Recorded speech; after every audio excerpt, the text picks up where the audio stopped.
offensive hero to go along with Quincy Richard on offense, and Greg Ackley and the special teams unit. Carey back to throw, off the play action.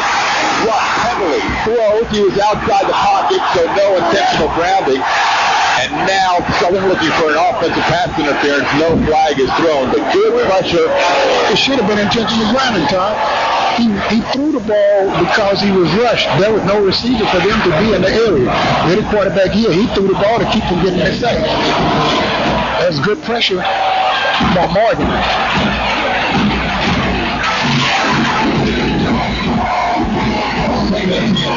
Second down 10.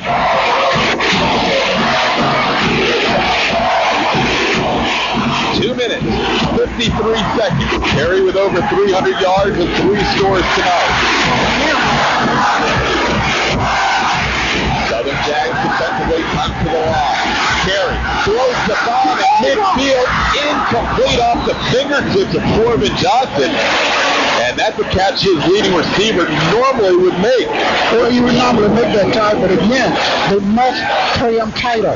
They got to hit him in the mouth before they leave the line of scrimmage. You can hit him before they get, watch the tail end again here.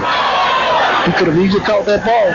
It was a good adjustment to the ball, Coach, but he couldn't quite hold on. Right. He got a timeout here.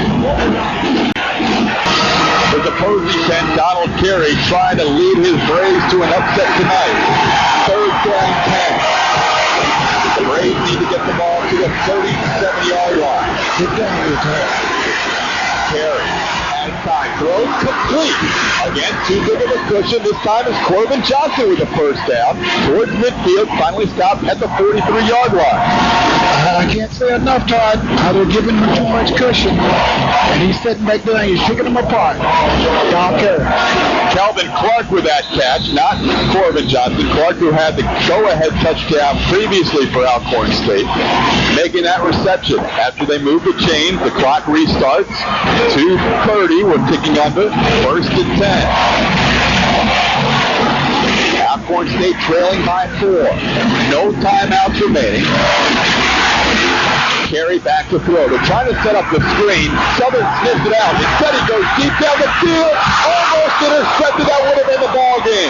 Jamal George almost iced the game, but it fell out of his hands. Well, again, there's an opportunity. There's a penalty on the play against Alcorn for holding. I'm not sure it's for holding, but every time the referee calls that, it's holding.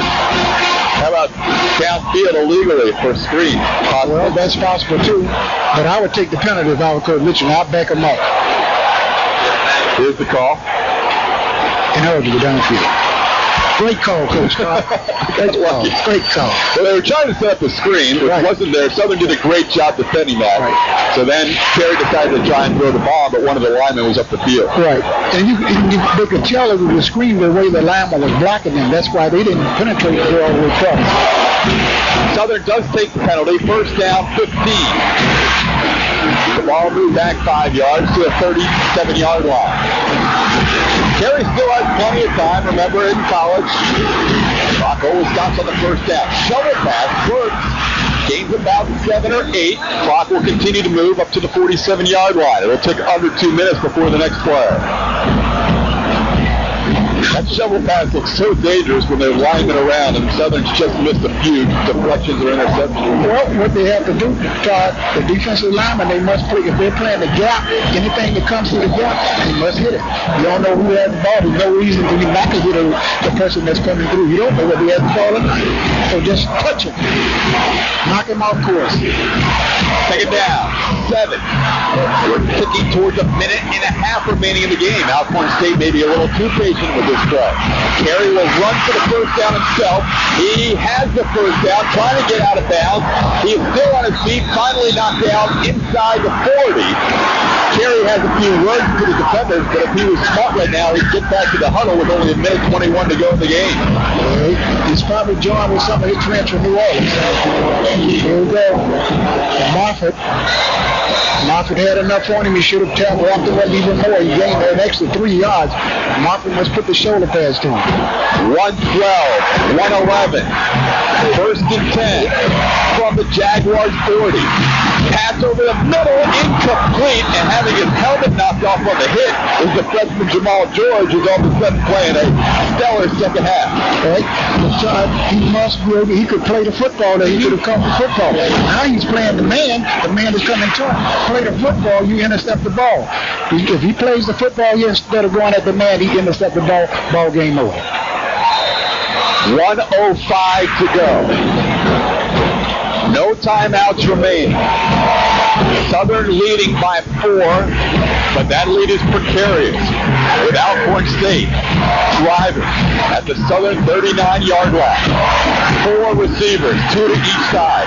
Carey back in the pocket, fires over the middle, caught inside the 25. Another first down.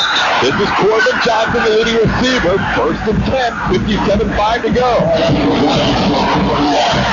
Quickly to the line of scrimmage this time. Carey behind center. Again, 4 receivers. He's going to spike the ball to kill the clock with exactly 55.0 left in this game. What a football game tonight from Baton Rouge. Indeed, a good football game, but this is not a timeout. This is not a timeout. This is not a timeout. Nope. I agree with you. The play clock should be restarted here shortly. Now it's going. 20 seconds. Alcorn State late to get the play in. See if they can get the play off in time. They will. It'll be about 12 seconds by the time they get to the line of scrimmage. Here we go. Second and 10. Jaguars need to defend 24 yards to keep their undefeated record intact. Carey has some time, fires over the head of his receiver, Kelvin Clark. And it'll be third down now and 10. The Jaguars 2 plays away from remaining perfect in 03. Well, you know they're going to this fourth down. They got to use that fourth down. So we have two downs to go here. So there's no sense in thinking that they're going to give the ball up. Got to go to fourth down. They will have 2 shots at it. It's third and 10. The Braves need to get to the 14-yard line. Both teams have been given everything tonight. A lot more offensive plays without the huddle, so these teams are winded late in the game. Carey back to third, under pressure, escape, fires, tip ball, the young down, touchdown, Alcorn State. Charlie Spiller, the freshman, on an unbelievable play by the quarterback, Donald Carey, for his 4th touchdown of the night. So again, Tom, the defenders looking back in the backfield. They're looking back in the backfield. When this happens, it could happen. 40.9 seconds to go. Lenny Williams cannot believe what he is seeing. He could not believe that young freshman, Charlie Spiller, suffering obviously from cramp. Both teams completely dehydrated, giving it everything tonight. And he is down in the end zone. But that was a play that somebody should have wrapped up the quarterback, Carey. Instead, he escaped, threw one up in the air, and Spiller came down with it. That's indeed what happened here. He played the play all the way out. Southern defenders began to relax and not play their man all the way. Until you hear a whistle, that's when you stop. This is a game that has been taking players out on other assistants' backs tonight. Spiller with his 2nd touchdown and one of the biggest catches in his young career. Alcorn State somehow, someway made this drive happen to take a 2-point lead with 40.9 seconds to go. Here's another look at the go-ahead touchdown. Well, Don Carey dropped back here. He should have wrapped him up. He should have had him there. Renee Getrich had a shot. Here again, there's no way he should have been trailing the receiver. He should have been looking back at the receiver. The receiver kept running his pattern, so why not you keep doing what you're supposed to do? And Jamal George was late in coming back to cover Spiller at the back of the end zone. But on that last replay, you saw number 8 sitting down at about the 5 or 10 yard line in the middle of the play. Not sure if you'll be able to see him from this side. It was an unbelievable scramble. Getrich has him wrapped up. Now you can't see him there, but from the other angle, you can see number 8 literally sitting down on the field, one man short in the secondary on that go-ahead touchdown. 40.9 to go. Looking to convert the extra point is David McConnell to make it a 3-point Braves lead. And the kick is blocked by Lenny Williams. Ball is loose. Jaguars are stuffed here, and Lenny Williams gives the Jags a chance to win this game now on a field goal. Lenny Williams, the SWAC Defensive Player of the Year in preseason, coming up with a big play here. Everybody is dejected right now for the Jags, but Lenny Williams tries to provide a spark by blocking the extra point. We get a flag at the end of the play. Now, somehow, this is a penalty against Alcorn State to force them back on the kickoff. That could set up better field position for the potential of a game-winning field goal. So, with 40.9 to go, Alcorn State can pretty much do what they want with this kickoff. More than likely, McCollum is going to boom it into the end zone and not worry about a return, which he does, in and out of the end zone. So it'll be 1st and 10. Quincy Richard will have 40.9 seconds and 2 timeouts to keep this undefeated season alive by getting into field goal position. Let's see what can happen here. There have been some unbelievable games here at Moncton. The Jaguar Nation hoping for a miracle. Richard fires the position off his fingertips, incomplete on 1st and 10. That play took 4.6 seconds, 36.3 to go. 4 receivers in for Southern. Davis, Hard, Bridges. Now Vernon replaces Peoples. Switching in to join Lionel Joseph as a 5th receiver. Joseph, Hard, Bridges, Davis, Vernon. 5 receivers, all with the ability to take it deep.